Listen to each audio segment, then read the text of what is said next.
Okay, so now we'll be discussing the generations of computer. Computer the generations ਕੀ ਹੈਗੀਆਂ ਨੇ?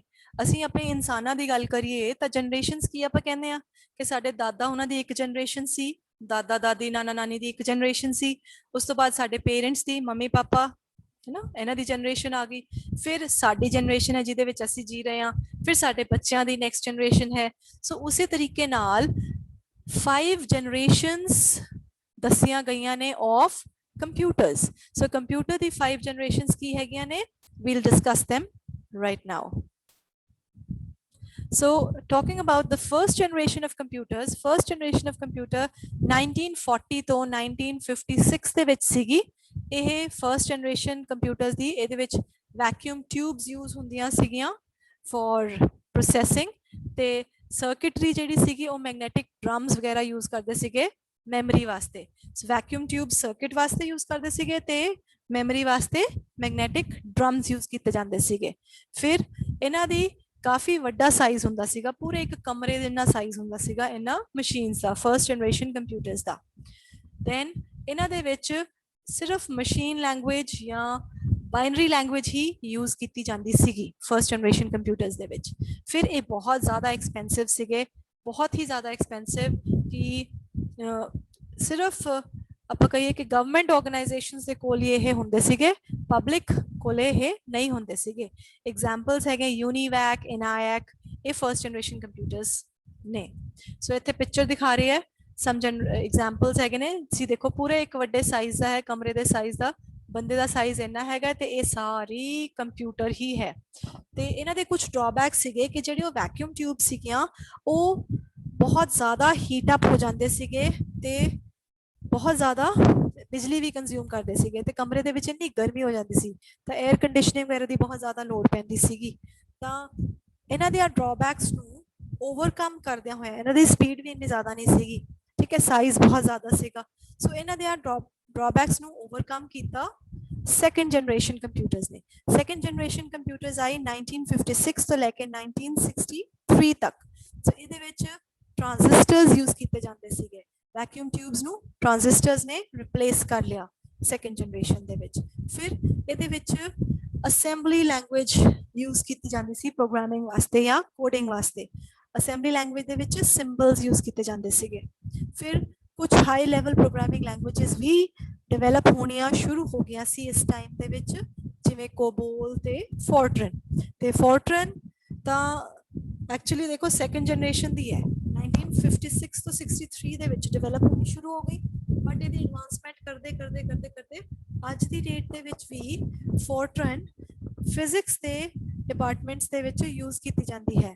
ਜਿਵੇਂ ਮੈਂ graduation ਦੇ ਵਿੱਚ ਫਿਜ਼ਿਕਸ ਆਨਰਸ ਪੜ੍ਹੀ ਹੈ ਪੰਜਾਬ ਯੂਨੀਵਰਸਿਟੀ ਤੋਂ 1999 ਚ, ਤਾਂ ਉਹਦੇ ਵਿੱਚ ਮੈਂ ਆਪ ਫੋਰਟਰਨ ਦੇ ਉੱਤੇ ਫਾਰਮੂਲਾ ਟ੍ਰਾਂਸਲੇਸ਼ਨ ਇਹਦਾ ਫੁੱਲ ਫਾਰਮ ਹੈ, ਫੋਰਟਰਨ ਦੇ ਉੱਤੇ ਵਰਕ ਕੀਤਾ ਹੋਇਆ ਹੈ, ਰਾਈਟ। ਸੋ ਫੋਰਟਰਨ ਅੱਜ ਦੀ ਡੇਟ ਦੇ ਵਿੱਚ ਵੀ 2021 ਦੇ ਵਿੱਚ ਵੀ ਯੂਜ਼ ਹੋ ਰਹੀ ਹੈ, ਜਦਕਿ ਇਹ 56 ਤੋਂ 63 ਦੇ ਵਿੱਚ ਕ੍ਰੀਏਟ ਕਰ ਲਿੱਤੀ ਗਈ ਸੀ।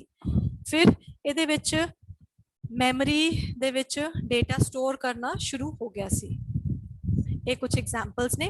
ਇਹਨਾਂ ਦਾ ਸਾਈਜ਼ ਇੱਕ ਵੱਡੇ ਫ੍ਰਿਜ ਦੇ ਸਾਈਜ਼ ਜਿੰਨਾ ਹੁੰਦਾ ਸੀਗਾ, ਠੀਕ ਹੈ। ਪਹਿਲੇ ਜਨਰੇਸ਼ਨ ਦਾ ਸਾਈਜ਼ ਕਮਰੇ ਦੇ ਜਿੰਨਾ ਹੁੰਦਾ ਸੀ, ਦੂਸਰੀ ਜਨਰੇਸ਼ਨ ਦਾ ਸਾਈਜ਼ ਇੱਕ ਫ੍ਰਿਜ ਜਿੰਨਾ ਹੁੰਦਾ ਸੀਗਾ ਤੇ like this.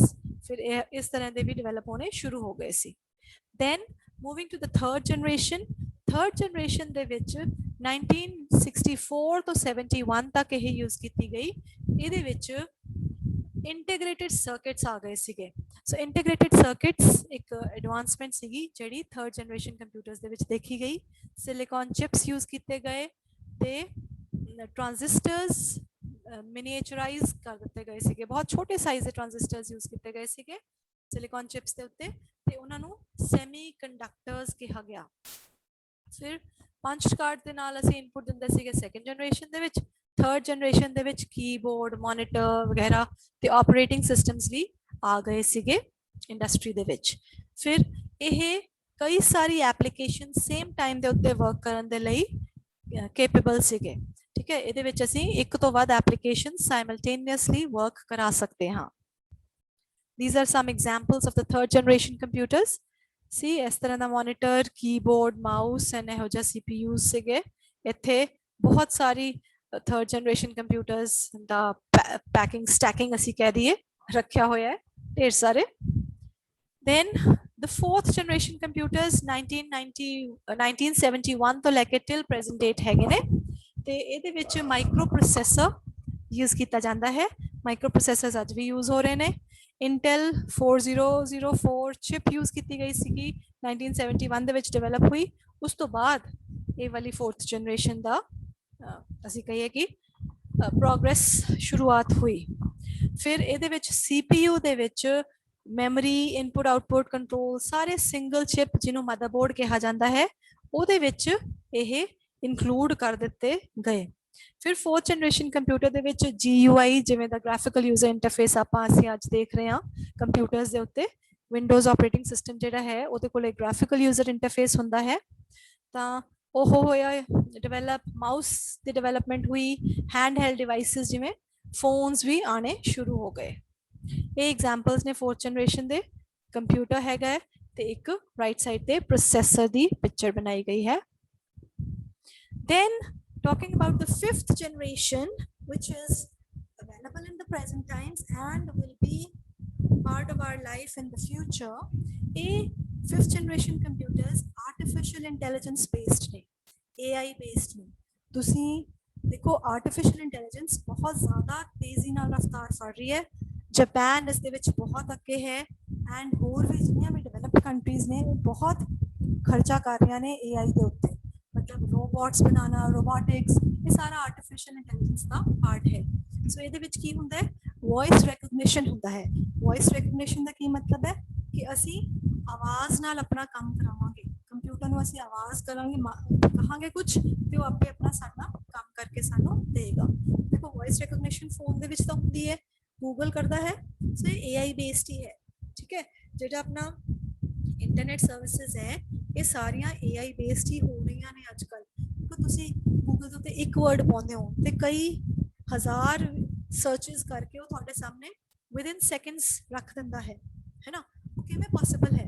That is all due to artificial intelligence. ਤੁਸੀਂ ਆਡੀਓ ਇਨਪੁਟ ਦਿੰਦੇ ਹੋ, ਅਸੀਂ ਆਪਣੇ WhatsApp ਦੇ ਉੱਤੇ ਸੈਟਿੰਗ ਇਸ ਤਰ੍ਹਾਂ ਦੀ ਕਰੀ ਹੋਈ ਹੈ ਕਿ ਅਸੀਂ ਬੋਲਦੇ ਹਾਂ ਤੇ ਉਹ ਮੈਸੇਜ ਟਾਈਪ ਹੋ ਜਾਂਦਾ ਹੈ। How is it possible? It's possible because of artificial intelligence. ਤੇ ਇਹਦੇ ਵਿੱਚ ਪੈਰਲਲ ਪ੍ਰੋਸੈਸਿੰਗ ਹੁੰਦੀ ਹੈ। ਠੀਕ ਹੈ, ਆਰਟੀਫਿਸ਼ੀਅਲ ਇੰਟੈਲੀਜੈਂਸ ਦੇ ਵਿੱਚ ਪੈਰਲਲ ਪ੍ਰੋਸੈਸਿੰਗ ਮਤਲਬ ਕਈ ਸਾਰੇ ਪ੍ਰੋਸੈਸਰਸ ਇਕੱਠੇ ਲਗਾ ਕੇ ਪੈਰਲਲੀ ਨਾਲ ਕੰਮ ਕਰਕੇ ਉਹ ਆਰਟੀਫਿਸ਼ੀਅਲ ਇੰਟੈਲੀਜੈਂਸ ਨੂੰ ਰਿਐਲਿਟੀ ਬਣਾਉਂਦੇ ਨੇ। ਇਹਦੇ ਵਿੱਚ ਹੀ ਨੈਚੁਰਲ ਲੈਂਗੁਏਜ ਪ੍ਰੋਸੈਸਿੰਗ ਵੀ ਚੱਲਦੀ ਹੈ। ਜਿਹੜੀ ਜਿਵੇਂ ਸਾਡਾ ਕਾਲਜ ਪੰਜਾਬੀ ਯੂਨੀਵਰਸਿਟੀ ਪਟਿਆਲਾ ਨਾਲ ਅਫੀਲੀਏਟਡ ਹੈ, ਤਾਂ ਪੰਜਾਬੀ ਯੂਨੀਵਰਸਿਟੀ ਦੇ ਵਿੱਚ ਨੈਚੁਰਲ ਲੈਂਗੁਏਜ ਪ੍ਰੋਸੈਸਿੰਗ ਦੇ ਉੱਤੇ ਬਹੁਤ ਕੰਮ ਹੋ ਰਿਹਾ ਹੈ। ਬਹੁਤ ਕੰਮ ਇਨ ਦ ਸੈਂਸ ਕਿ ਅਸੀਂ ਜਿਹੜੇ ਉਹਦੇ ਸਾਡੇ ਜਿਹੜੇ ਉੱਥੇ ਪ੍ਰੋਫੈਸਰਸ ਬੈਠੇ ਨੇ ਪੰਜਾਬੀ ਯੂਨੀਵਰਸਿਟੀ ਦੇ ਵਿੱਚ ਕੰਪਿਊਟਰ ਡਿਪਾਰਟਮੈਂਟ ਦੇ ਵਿੱਚ, ਉਹਨਾਂ ਨੇ ਪੰਜਾਬੀ ਡਿਕਸ਼ਨਰੀਜ਼ ਕ੍ਰੀਏਟ ਕੀਤੀਆਂ ਆਨਲਾਈਨ। ਠੀਕ ਹੈ, ਸੌਫਟ ਕਾਪੀ। ਫਿਰ ਟਰਾਂਸਲੇਟਰਸ ਕੀਤੇ ਹੈ ਕਿ ਨੈਚੁਰਲ ਲੈਂਗੁਏਜ ਜਿਵੇਂ ਸਾਡੀ ਪੰਜਾਬੀ ਇੱਕ ਨੈਚੁਰਲ ਲੈਂਗੁਏਜ ਹੈ ਉਸਨੂੰ ਸਮਝ ਕੇ ਸਿਸਟਮ ਉਸਨੂੰ ਸਿੱਖੇ, ਯਾਦ ਕਰੇ ਤੇ ਉਹਦੇ ਹਿਸਾਬ ਨਾਲ ਸਾਡਾ ਕੰਮ ਕਰਕੇ ਸਾਨੂੰ ਦਵੇ। ਟਰਾਂਸਲੇਸ਼ਨਸ ਇੱਕ ਹਿੱਸਾ ਹੈ, ਇਸ ਤੋਂ ਇਲਾਵਾ ਹੋਰ ਵੀ ਕਈ ਚੀਜ਼ਾਂ ਕੰਪਿਊਟਰ ਕਰੇ। So these are some examples of the fifth generation computer. So I've just talked about the artificial intelligence. Artificial intelligence ਦੇ ਵਿੱਚ robotics ਆ ਜਾਂਦਾ ਹੈ। So AI ਕਿੱਥੇ use ਹੁੰਦਾ ਹੈ? ਗੇਮਿੰਗ ਦੇ ਵਿੱਚ, ਗੇਮਸ ਖੇਲਣ ਦੇ ਲਈ ਅੱਛੀ ਬਹੁਤ ਐਡਵਾਂਸ ਗੇਮਸ ਖੇਲਣੀਆਂ ਨੇ ਉਹਦੇ ਵਿੱਚ AI use ਹੁੰਦਾ ਹੈ। ਦੇਖੋ ਅਸੀਂ ਕੰਪਿਊਟਰ ਦੇ ਵਿੱਚ ਚੈਸ ਖੇਲਦੇ ਹਾਂ, ਠੀਕ ਹੈ, ਤਾਂ ਕੰਪਿਊਟਰ ਦੇ ਵਿੱਚ ਸੌਫਟਵੇਅਰ ਫਿਟ ਕੀਤਾ ਹੋਇਆ ਹੈ। ਬਟ ਜੇ ਉਹੀ ਚੈਸ ਦੀ ਗੇਮ ਜੋ ਅਸੀਂ ਮੂਵਸ ਚੱਲਦੇ ਹਾਂ ਉਸਨੂੰ ਯਾਦ ਕਰੀ ਜਾਵੇ, ਰਿਕਾਰਡ ਕਰੀ ਜਾਵੇ ਤੇ ਉਹਦੇ ਹਿਸਾਬ ਨਾਲ ਨਵੀਆਂ ਮੂਵਸ ਕੱਢੇ, ਡਿਫਰੈਂਟ ਮੂਵਸ ਚਲਾਏ, ਤਾਂ ਉਹ ਗੇਮਿੰਗ ਦੇ ਵਿੱਚ AI ਯੂਜ਼ ਕਰ ਰਿਹਾ ਹੈ। ਠੀਕ ਹੈ, ਕਈ ਸਾਰੀਆਂ ਮੂਵੀਜ਼ ਹੈ ਨਾ ਬਣੀਆਂ ਨੇ, ਜਿਵੇਂ ਸ਼ਾਹਰੁਖ ਖਾਨ ਦੀ ਇੱਕ ਮੂਵੀ ਸੀਗੀ, ਤਾਂ ਉਹੋ ਜਿਹੀਆਂ ਜਿਹੜੀਆਂ ਮੂਵੀਜ਼ ਨੇ ਉਹ ਸਾਰੀਆਂ ਆਰਟੀਫਿਸ਼ੀਅਲ ਇੰਟੈਲੀਜੈਂਸ ਬੇਸਡ ਹੀ ਹੈ ਕਿ ਮਸ਼ੀਨ ਇਨਸਾਨ ਤੋਂ ਲਰਨ ਕਰਕੇ ਆਰਟੀਫਿਸ਼ੀਅਲੀ ਇੰਟੈਲੀਜੈਂਟ ਬਣ ਰਹੀ ਹੈ। ਉਹ ਰੀਅਲ ਇੰਟੈਲੀਜੈਂਸ ਤਾਂ ਹੈ ਨਹੀਂ, ਨੈਚੁਰਲ ਇੰਟੈਲੀਜੈਂਸ ਤਾਂ ਸਾਡੇ ਇਨਸਾਨਾਂ ਕੋਲ ਹੀ ਹੁੰਦੀ ਹੈ। ਠੀਕ ਹੈ, ਤੇ ਮਸ਼ੀਨ ਦੇ ਵਿੱਚ ਕਿਹੜੀ ਇੰਟੈਲੀਜੈਂਸ ਹੁੰਦੀ ਹੈ? Artificial intelligence.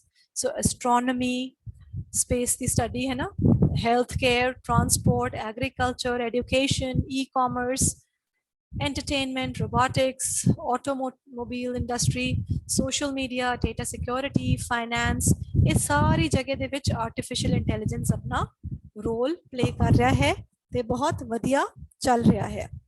So that brings us to the end of today's lecture. And for those of you who could not listen to the previous two lectures, ਬੇਟਾ ਤੁਸੀਂ YouTube ਦੇ ਉੱਤੇ ਜਾ ਕੇ ਬੀਬੀ ਸ਼ਰਨ ਕੌਰ ਖਾਲਸਾ ਕਾਲਜ ਟਾਈਪ ਕਰਨਾ ਹੈ, ਫਿਰ ਸਭ ਤੋਂ ਉੱਪਰ ਸਾਡੇ ਕਾਲਜ ਦਾ ਲੋਗੋ ਬਣਿਆ ਹੋਇਆ YouTube ਚੈਨਲ ਖੁੱਲੇਗਾ, ਉਹਦੇ ਵਿੱਚ ਸਾਰੀ ਵੀਡੀਓਜ਼ ਪਈਆਂ ਨੇ, ਤੁਸੀਂ ਉਸ YouTube ਚੈਨਲ ਨੂੰ ਸਬਸਕ੍ਰਾਈਬ ਕਰ ਲਿਓ ਤਾਂ ਕਿ ਤੁਹਾਨੂੰ ਪਤਾ ਲੱਗਦਾ ਰਹੇ ਕਿ ਅੱਗੇ ਅੱਗੇ ਕਿਹੜੀਆਂ ਉਹਦੇ ਵਿੱਚ ਨੋਟੀਫਿਕੇਸ਼ਨਸ ਆਉਣਗੀਆਂ, ਠੀਕ ਹੈ.